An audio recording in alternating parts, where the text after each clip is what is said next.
અમદાવાદમાં ભગવાન શ્રી જગન્નાથ, બહેન સુભદ્રા અને ભાઈ બલરામ મામાના ઘર સરસપુરથી જમાલપુર ખાતે નિજ મંદિર પરત ફર્યા.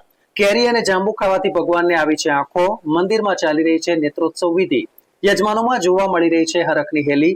મંદિરમાં યોજાશે કાલી રોટી ધોળી દાળનો ભંડારો. 7 તારીખે યોજાનાર રથયાત્રાની તૈયારી રૂપે પોલીસે સમગ્ર રૂટનું કર્યું રિહર્સલ. આજે ગુજરાત ભાજપને મળી શકે છે નવા કાર્યકારી પ્રદેશ અધ્યક્ષ. બીએપીએસ સ્વામિનારાયણ મંદિર સાળંગપુર ખાતે ચાલી રહી છે ગુજરાત ભાજપ પ્રદેશની કારોબારી બેઠક.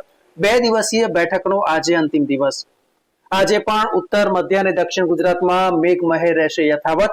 હવામાન વિભાગની આગાહી. મેઘતાંડવ બાદ ગેડ પંથકમાં તબાહીના દ્રશ્યો સામે આવ્યા. અનેક ગામ રોડ રસ્તાથી વિખૂટા પડ્યા. જમ્મુ કાશ્મીરમાં જોવા મળી ગ્લોબલ વોર્મિંગની અસર. કાશ્મીરમાં લૂ લાગવાના કિસ્સા આવ્યા સામે. છેલ્લા 7 દિવસથી તાપમાન 32 ડિગ્રીથી વધારે.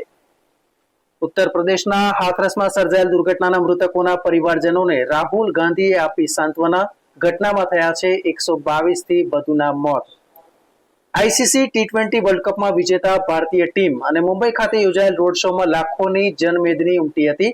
ખીચોખીચ ભરાયેલા વાનખેડા સ્ટેડિયમમાં વિરાટ કોહલી, રોહિત શર્મા, હાર્દિક પંડ્યા, બુમરાહ સહિતના ખેલાડીઓ તેમજ કોચ રાહુલ દ્રવિડ થયા ભાવુક.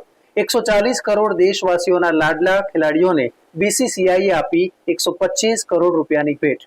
બ્રિટનમાં યોજાયેલ સામાન્ય ચૂંટણીઓમાં લેબર પાર્ટીની ભવ્ય જીત. કુલ 650 સીટના પરિણામ થયા છે જાહેર. મત ગણતરી ચાલી રહી છે. અત્યાર સુધીમાં લેબર પાર્ટીને મળી 341 સીટ. સરકાર બનાવવા જરૂરી છે માત્ર 326 સીટ. કન્ઝર્વેટિવ પાર્ટીને અત્યાર સુધીમાં મળી 72 સીટ. લેબર પાર્ટીના નેતા સર કેર સ્ટામર બ્રિટનના આગામી વડાપ્રધાન બનશે, તો લેબર પાર્ટીના નેતા અને હાલના વડાપ્રધાન ઋષિ સુનકે પાર્ટીની માફી માંગી.